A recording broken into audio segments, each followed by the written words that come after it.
De repente, a linha do Supremo vem aqui. Essa decisão é aqui do papá. De repente, o Supremo muda completamente. Bom, o juiz pode julgar de ofício? Não. Ex ofício? Não. O juiz pode decidir de ex ofício? Pode tomar uma decisão? Não. Claro que não. A legislação processual penal diz que não. Ele tem que ser provocado, porque a jurisdição é estática. Exatamente. O juiz age por provocação. Provocação. Então, ele tem que ser provocado. Está na nossa legislação. Mas então, como? Isso está do nosso ordenamento jurídico. Ordenamento jurídico. Então, como que de repente, não é, se pratica uma decisão ex ofício, de ofício, sem provocação, decretou sua prisão de ofício? É possível isso? Pela lei não é possível. Não é possível. Não é possível. Mas o ordenamento jurídico tem que ser respeitado. Mas se faz isso. E o ordenamento jurídico, e Norberto Bobbio, lá na sua teoria do ordenamento jurídico, muito bem descreve isso, né? Quando ele fala que o ordenamento jurídico do país é o arcabouço da sua legislação, que deve ser interpretada como um todo, e é claro que as decisões judiciais, elas têm que se atentar ao ordenamento jurídico. Você não pode decidir contra todas as leis, contra todo o ordenamento jurídico. Então, é preciso que você tenha como norte o ordenamento jurídico. Então, e Norberto Bobbio colocava isso muitíssimo bem. Exatamente. Eles colocam muitíssimo bem em sua obra. É o que eu digo. Então, como é que fica a situação? Se o juiz decide, né, uma decisão ex ofício, sem provocação do Ministério Público, sem provocação da parte, não é? A jurisdição não teria como fazer. Bom, mas se isso tem acontecido no Brasil e a classe está calada. Está calada. Nós não temos nos manifestado. Pois é, e é preciso que haja, né, esse exercício da liberdade de pensamento, é preciso que haja, isso é fato. Então, isso aí vai ser cobrado futuramente da nossa geração. Vão cobrar da gente. Como na época de Rui blaterava, Rui se levantava. Rui levantava e dizia, não, tá errado, isso aqui tá errado.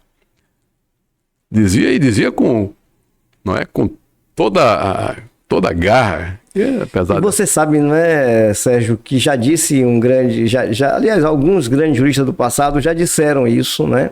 Que a advocacia não é profissão para covardes. É Sobral Pinto, é a expressão de Sobral Pinto. É para quem tem coragem. A advocacia é para quem tem coragem. Porque e Rui Barbosa dizia que é dever da advocacia se manifestar, né, perante quem for. Se Rui, é dever do advogado manifestar o seu pensamento e fazer a defesa daquele que lhe constituiu. O Adir, eu vou lhe dizer o seguinte: se Rui Barbosa vivo fosse hoje, estaria preso. Estaria preso, não tenha dúvida. Se Rui Barbosa vivo fosse, nos dias de hoje, estaria preso, pelo que ele disse.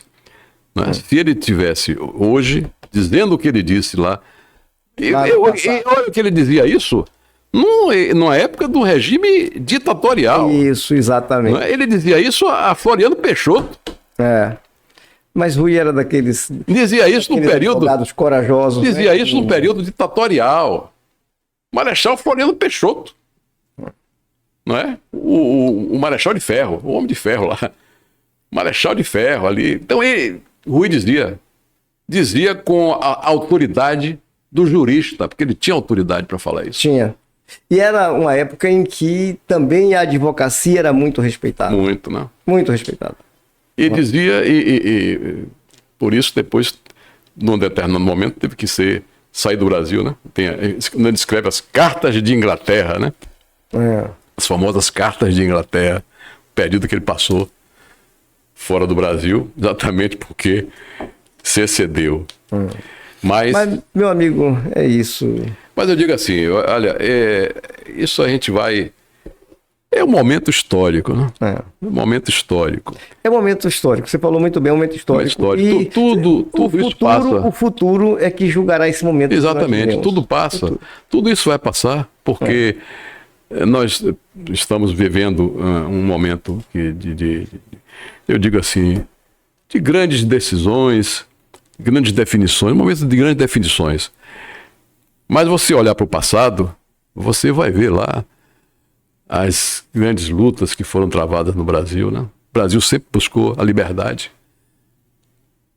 O Brasil sempre buscou liberdade, né? todos aqueles levantes, aquelas revoltas que aconteceram no Brasil, o Brasil sempre buscou liberdade, desde o seu começo, tanto no período colonial, no período imperial, né? Sempre buscou, né? Sem dúvida. Sabinadas e farroupilhas e balaiadas, alfaiates, né? E malês, todas essas... E por aí vai. E né? por aí vai, né? E o Brasil sempre esteve buscando liberdade. No momento, eu acho que nós estamos também atravessando essa fase difícil, mas eu acho que a liberdade virá. A liberdade virá democraticamente. Não é? Nós vamos passar por tudo isso, mas o sol vai aparecer de novo, porque é a esperança que nós temos. São momentos sombrios, eu acho que são momentos sombrios que estamos vivenciando, mas isso vai passar. É um momento que vai passar. Eu acredito muito nisso.